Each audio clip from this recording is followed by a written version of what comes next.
There it is. You see it. You see it. You right there. No, I ain't talking about the stack. I'm talking about you. This guy right here. This guy. Let's get up close and personal. Tears of Llorona. Look at that right there. Number 3. Tequila Extra Nano. Yes, it is. Yes, it is. About at 43%. This is a liter. A full liter. Tears Llorona. This is almost what you would call almost like the pappy of the tequila world. This right here is a legend. Look at the top right there. Bow. 360 real quick. Now, this is a lot of writing on here. I can't even read half of it, even when I'm sober, okay? So, but this is the bottle. Tis Llorona, a liter. This is a rare, I ain't gonna say rare, but not easy to find tequila right here. We're gonna get all into it. The myth, the legend. Tis Llorona. Let's go. What's up, baby? We back at it again. Another hot review for you. Drams on deck. Today we got another hitter. Today we got the Mexican legend in the building. The Tears of Llorona, number 3, in the building. Yes, sir. This bad boy, unlike most tequilas, about at 43% ABV. Yes, it is. Yes, it is. And also, this is a liter. So most bottles of tequila are mostly 750 mLs. This is actually 1 liter. So you get a little bit more bang for your buck. Here's a scripture of it. The flash is just pretty much a lot of writing that's just so small that I can't even see, even with the naked eye. I got to squinch at it. But just so you know, Tears of Llorona, number 3. Yes, sir. I got this bottle about a month ago. I got it, and I was in Texas. I got it at a store, Specs, which is like a chain in Houston area. I paid, with tax, you might as well say I paid about $250 for this bottle. Now, I will say that the price does fluctuate. You can get it at, some people say they get it at Costco for $200. So I just became a Costco member, not solely for that reason, but I am now. So I paid $250. You can get it from anywhere from it ranges anywhere from $200 to $300 in the ballpark, give or take. But I was in the middle, $250. This right here is, I guess if you are a tequila connoisseur, people who are drink outside of the Patron, just a normal party stuff, or Don Julio 1942, the ones that know, or the enthusiasts know of Tears of Llorona. So it's kind of like, some people may say, almost like the pappy of tequila. That's what some people say. I don't know how true that may be, but what I will say is that it's not necessarily easy to find. It's not cheap. Like I said, it's a $200 plus tequila. It's aged 5 years, so it's an extra Nano. Most of the Nanos start around 2.5, 3 years, so this is 5 years. And the one thing about this one that really drew me into is the fact that it is aged, and actually, this is a blend actually. So let me not believe it or not, it's a blend of actually Scotch, which is whiskey cask. It's a blend of brandy, which is kind of like cognac, and a blend of sherry. So you pretty much, so it's aged partially in cognac, whiskey, and sherry cask. And what I initially thought that he pours the tequila, ages it, some amount of time in the brandy, then he moves it from the brandy and puts it into the sherry, then moves it from the sherry and puts it in the whiskey. But he doesn't do that. So what he does, he puts a portion of his tequila in each cask simultaneously. Then they age individually. Then he merges it, pretty much blends it together. So my initial thought was like, okay, that's different, because you have to know how to blend now. So the blending is different from just single cask or single malt, but that's more on the whiskey side. Be that as it may, so this is better for sipping. This is pretty much made to be sip neat. This is not type of tequila that you put in a margarita. If you put this in a margarita, I promise you, I'm gonna be so upset with you. Please, like, you can't be my friend anymore. Like we just can't be friends. Like, you cannot do stuff like that. So stuff like that, like I said, when you have a tequila that's aged in cognac, whiskey, and sherry, is meant to be sip neat. I mean, if you would put a little bit of water, so be it, but just to put it in a margarita, that's just so disrespectful. There was a guy at the store who told me a lady was trying to buy a bottle to put in her tequila. He said he wouldn't even sell it to her. He walked away. It would just, because it's just disrespectful. Just don't do that. If you want to blend it in a margarita, that's fine, but not this. Maybe get some bottom shelf Patron or Cabo Wabo or Jose Cuervo, something of that nature. But you don't do that to something like that. So you just, especially for $250 or $200 bottle, you just don't do it. That's just my suggestion. So anyway, right here, I want you to see this color. This color is a very light caramel, very light caramel. It is not super dark. It's only, like I said, it's only running for around 5 years. It's a nice light color to it. It's very aromatic. We're gonna get to that in just a second. But yeah, Tears of Llorona. This one right here is a pretty much an upper echelon in tequila world. So if you're a tequila connoisseur, you should definitely check out this video. And like I said, if you haven't had it yet, for your own, everyone's different. So this is not going to be the typical tequila that, like, for example, Sincoro, which I actually did a review of that, or maybe even Clase Azul, where it may have like a little bit of sweetener or additional sweetening to it. This is more natural, so it's not going to be additional sweetening to it. So it's not going to be super sweet as perhaps that Sincoro. So, but this is going to be more natural. You're going to taste more agave, more oak, because it's the older barrel aging, that type of stuff. So we're going to dive all of that in just a second. So, but I was actually, someone was actually asking me in my comments about this particular tequila, and they was asking me, did I enjoy it? Well, this is where I show it to you right now. I already reviewed this, but this is the Grand Patron Piedra. So I actually reviewed this almost 2 years ago or so. I actually did a review. So I was curious to know which one is better between Tears of Llorona and this Grand Patron Piedra. So I'm gonna review this first. So I don't want to make it seem like it's a versus, even though it probably is a versus.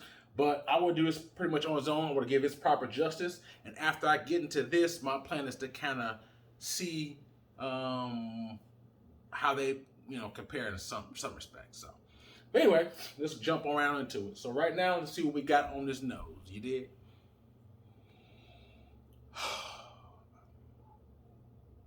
Right now, I'm smelling a lot of sweet oak, a lot of wood, a little bit like just a small. Saw here like maybe some cedar, some pine, something like that. I'm not sure if this was limousine or oak barrels that they was aged in, one or the other. But it smells like some very nice sweet oak on here. I can tell you that right now. Some caramels, vanilla, and you definitely smell the agave plant. And believe it or not, the more that tequila is aged, sometimes the less of the agave that you may smell or taste, because it takes over more. Obviously, as I said, it was aged in whiskey and brandy and sherry barrels. So obviously, it has some other enhancements of it other than just barrel aging by itself. So because of that, I'm surprised that on this nose, I'm smelling so much agave. I thought that might dissipate because of the it being extra now, almost pretty much 5 years, and the barrel aging in those different casks. So I thought it would have kind of took away from the agave taste, but you can definitely smell agave on the nose with that vanilla, caramel, sweet oak. It has a pleasant smell to it. It doesn't have like an alcohol burn or anything like that to it. Very pleasant. And it's 43%, believe it or not. And actually, what I really like about it, this is a little bit stronger than most tequilas, and I really enjoy that. So that being said, let's jump on this palate and see what we got. Cheers.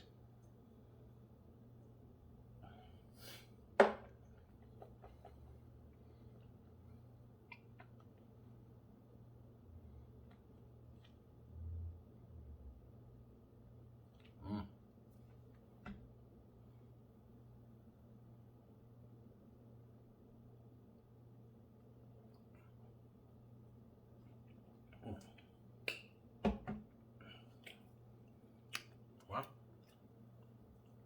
as usual, I will let that first sip open up my palate, let my palate get sensitized to the alcohol. Then the second sip, I'm really gonna saturate that thing and just really dive into the notes more.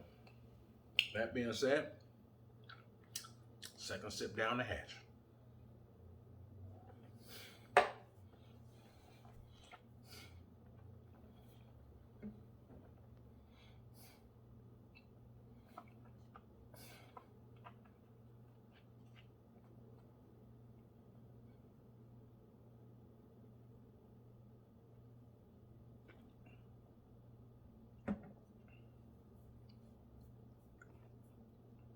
Well, I definitely pick up some of that cognac and brandy influence on the palate. But you get like a nice hit of the sweet oak. Then it rolls a lot of that caramel. And it also has like a little small bitterness to it. It's not like a super off-putting, but to me, I pick up some bitterness on it. Almost like the beer. You know, if you sip an IPA, those who like beers, IPAs, you know how IPAs has bitterness to it, but it's a good bitterness. That's kind of what I pick up with this. So you get the sweet oak, you get that agave, you get that vanilla, that caramel, and that bitter part. I rolls all up in. Then you get more on the finish. I pick up more of that cognac finish, so that wine. When you sip a good cognac, how it has like some of that grape, like a dry grape and that cognac sort of enhanced taste to it. I pick up that more on the finish than anything else. I pick up that the barrel aging from the cognac. So the finish on it is kind of medium, like, you know, I say medium finish. It's not you know super long, but it's a pretty good medium finish too. It's 43%, so that does help some. Has like a medium dry finish. It's not bad at all. It's not bad. This is definitely, I would say, for an extra añejo. Because it's obviously aged in whiskey, sherry. I don't pick up sherry much. I'll be honest with you. I'm a guy who loves sherry cask scotches. So I really don't pick up much sherry at least not on my palate. Maybe someone else's palate, or maybe your palate, you may pick it up. But to me, between the whiskey, sherry, and cognac, I taste the cognac more than the other two on the palate. And like I said, it has a nice, decent complexity to it. I was expecting slightly more complexity, but it is still complex enough. Now, some people may say it's the best tequila I've ever had. Tomato. That we'll get to that in just a second. But I thought it'd be slightly more on the palate, but it's still complex enough, though. I will say that. Let me take one more sip, then we're gonna get to the scoring, and then we'll jump on that.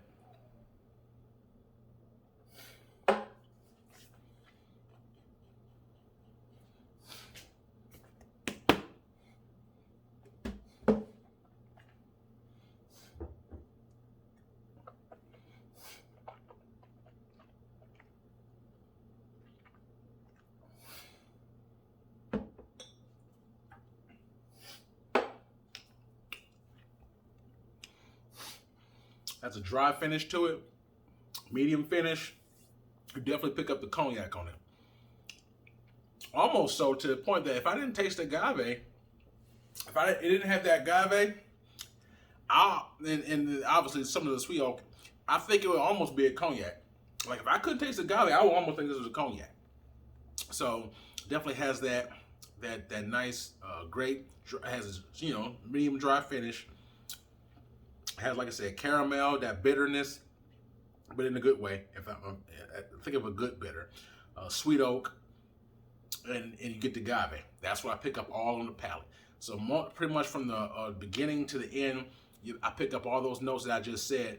But on the finish is when I get more of the cognac, the wine, and that medium dry finish. All in all, it's a good dram. Now, we're gonna get to the scoring and the value. How would I score this? 1 to 10, 10 being the best for me, Drams on deck. Now, I've had my fair share of tequilas, not as much as I have had whiskey, I will say that. So I wouldn't say that I'm an expert by any means on tequila, or even whiskey for that matter. I'm just a guy who enjoys spirits all around. But for tequila, I hate to say this, but I gotta be honest. I'm a guy who loves a little bit of the enhanced taste, which is I guess you'd say is not authentic. So when I say enhanced taste, like the Clase Azules, if you're familiar with Activo or Cava de Oro. Now that's a little too sweet for me. But in particularly the Sincoro, those type of tequilas that has just a little bit of enhanced taste to it, enhanced sweetness, I should say. Even though it's not authentic as this, my taste profile tends to lend towards that preference. But I do like this just the same. So it's definitely not going to be as sweet as a Clase Azul, or like I said, or Sincoro. So taste-wise, just strictly on taste alone, for this, I would give this I'm struggling because again, I gotta stay focused. I'm only gonna compare this to tequilas. I can't compare this to whiskeys. I can't compare this to cognacs. I gotta compare this only to its contemporary tequilas. So if I'm just only talking about tequilas, not comparing to nothing else but tequilas, I'll give this a solid. I give it a solid 8 out of a 10 on taste for me. I'm a guy. The bitters are cool, but I prefer more sweetness than the bitters, if that makes sense. It's just a preference. It's not a right or wrong on this. 8 out of a 10 for me. That's a good score. Now, obviously I gave my Class Azul higher than that, even though it has, it's not as complex as far as what the aging process of this is, how it has the different barrels. But I don't care. I like what I like. So I like this as just the same. I paid, what, $250? Would I pay $250 again? Probably not. I enjoy it, but not for the price point. It's a liter, so you do get more bang for your buck. I enjoy it. I don't regret it. As I say, I'm a reviewer, so I like to share my experiences with the masses, friends, family, and obviously you guys. So yeah, I don't regret it, but would I drop another $200? Even if I got $200 out the door, I probably wouldn't buy another bottle of this. I'm glad for the experience. I will share with all who want, but I enjoy it, but I enjoy it. But 8 out of 10 for me. But no, I wouldn't drop 200 something. I mean, I could get a couple scotches that, or not, I shouldn't say that. A couple other tequilas. Like I could probably get, depending on where I go, Avion 44 or something like that. So that's cheaper. But anyway, all in all, I really enjoy it. 8 out of 10 for me. Now that's on taste. Now when I factor in price and availability, like I said, all spirits are not made to be mass produced and largely available. This is available enough if you're looking for it. Depends on where you're at. Certain states you might not have it. Like I'm from Ohio originally, so it's state regulated, so it may not be there. But for price availability, I have to drop it to 7.5 because it is a pricey bottle. It is because it's a very unique tequila, how it's aged and how the maturation in the barrel aging. But the price is definitely steep. And actually, I have to knock it down a little bit more. I knock it to 7.25 because the price, in my opinion, is a bit steep, and it's not overly available. You can get it, but it's not overly available. Let's put it that way, depending upon where you live at. California, where I live at, Southern California, North San Diego area, it's like, we're not far from Mexico, so I can get this pretty readily available. But where I'm from in Ohio, I think my uncle said, he looked up online, they don't even sell it in the state. So it just all depends on location. It's like if you're buying a house. That being said, all around, when I'm factoring taste, price, availability, I've got to give it a 7.25, 7.25 all around. So everything out the door for this right here. That's just my opinion. I enjoy it. I think it's complex. But like I said, the only knock was that it's a little bit more drier on finish than I prefer, and it's not quite as sweet. And the bitterness is cool, but I prefer more sweet than bitter. That's just the only thing I can tell you. But the good pros are the complexity with the cognac, the vanillas, the sweet oak. So, 8 out of 10 is very good. 8 out of 10 for me, man. That being said, I'm gonna take one quick sip of water.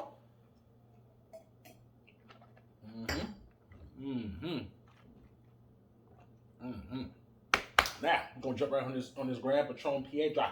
I already reviewed this before, so I'm not gonna go all into a whole bunch of specs about this, but this is roughly around 4 to 5 years old as well. This is they crushed the agave, put in a stone process, and it's a long process for this just the same. So this is a process, and this is a process. I didn't go redo my homework on it because, like I said, I already reviewed this, but I'm just really comparing the taste. So I'm just curious to know how this compares. Color-wise, they're pretty much dead on. I think the Grand Patron Piedra is slightly darker. I mean, milliseconds slightly darker. But this one right here ran me about. Well, I think I got it on the military installation for $280. So it's around $280, but this is a price range as well because I've seen this range anywhere from what I paid was $280. I've seen this as much as like $400 in some spots. So it's a range for this. I've seen this all the way up to $400. So depends on where you get. Some people can sell it for $300, $350. Like I said, I got it for $280. So which was a good price for compared to where other places that sell it. But anyway, we just pretty much said the color on the Grand Patron Extra Añejo Piedra is pretty much similar dead on with this. That being said, let's get on this nose, and then I would jump right to the taste. Off the top, now keep in mind, I poured both these around the same time, so just so you know, This been airing out the exact same time that this been airing out. It was off camera, obviously, but sometimes things need a little bit more time to air out, so that's why I poured them at the exact same time. So I will say just off the nose that the Tears of Llorona, this is more aromatic than this one is. So Tears of Llorona has a little bit more on the nose popping. But yeah, I mostly just smell just agave, a little bit of caramel without smelling. You know, it's not as flagrant as this one was. All right, that being said, looks a little creamy, a little bit. Jump on this palate. Let's go.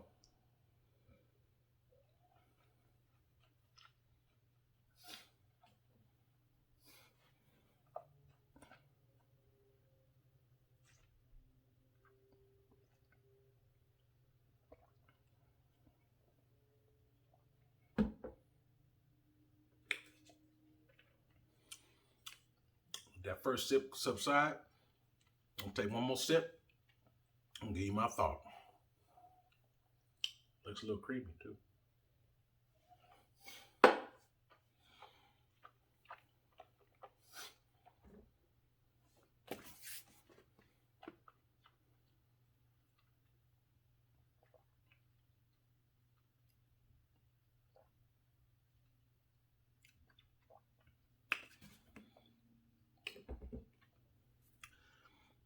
Well, on this one, I will say that it doesn't seem as high. Obviously, even though it's 40%, so it's only 3% difference. This one tastes hotter than that one. Even though it's only 3%, I would think it would be a little bit more hotter difference in ABV than it tastes. But this one tastes good as well. So this one I taste a little bit more sweetness on it, very slightly more sweetness. There's no bitterness on it. But the caramels and the sweet oak are not as pronounced. They don't stand out as much as they do on this one. So all in all, they're both good drams. But what I pick up on the Piedra is caramel, vanilla, but it's not as prevalent on here as it is on this one on the palate. I think the 3% definitely did some justice on that. I will say that there's no bitters on the Grand Patron, and it's slightly more sweeter. But the ABV, it feels more turned up. All in all, they're both bomb drams.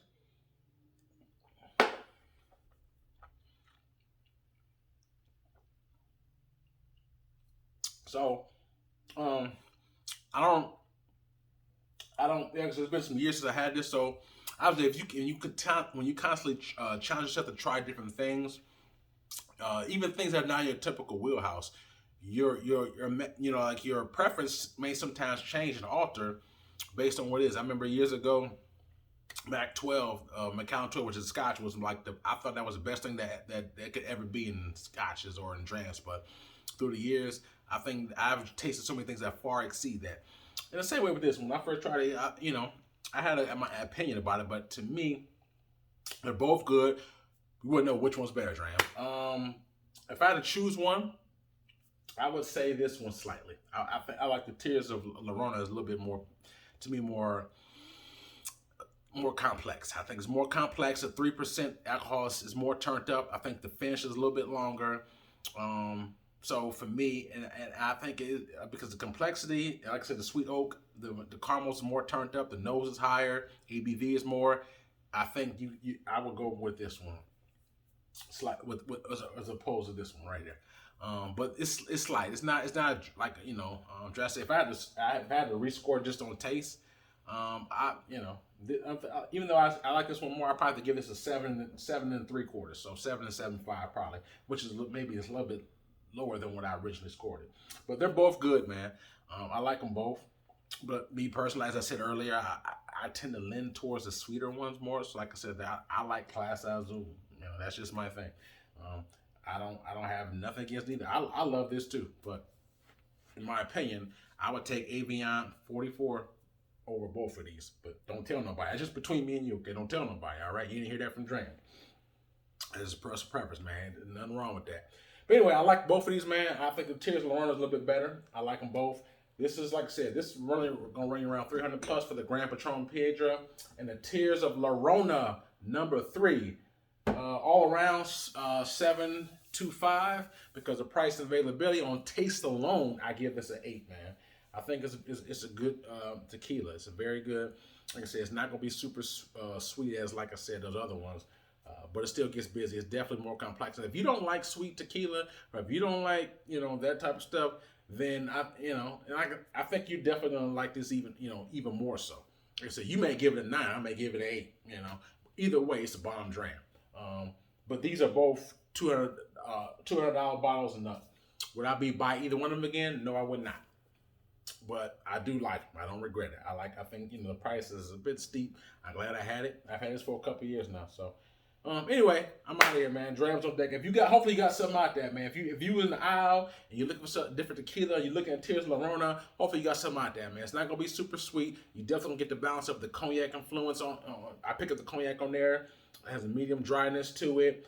The ABV really helps it. I think that the main prevalent things is the sweet oak and the caramels and a little bit slightly bitterness. That's what I pick up on that, man. It's still good all in all. I enjoy it, man. I really, it's a good dram. It's like 8 liter, so I can share a little bit more with my friends. It has a very unique top on it too. There's a couple beers that have like tops like these, so just keep in mind that if you put it out in the heat or sun, it may kind of erode. It may open up a little bit more. So just be mindful of that. I don't turn it upside down or anything like that. So it has a definitely unique top. You pop it up and then it comes right out. So, but anyway, Tears Llorona, man. Check it out. If you haven't had it, you tequila enthusiast, definitely check it out, man. I definitely think that you should always try to push yourself to do different things if you haven't had it. So it doesn't hurt to try something. So anyway, I'm out of here, man. If you like that, hit the like button, hit the subscribe button. The likes and subscribes are for free. Also, in my description box, look down there. I have a link from my Instagram page. I have some pictures of these and some couple other videos in there. And also, I have a Cash App Patreon. I don't push it much. If you choose to support the channel, you can please donate to that if you choose to do so, man. Thank you for your time, your love. I'm out of here. Drams on deck. Yes, sir.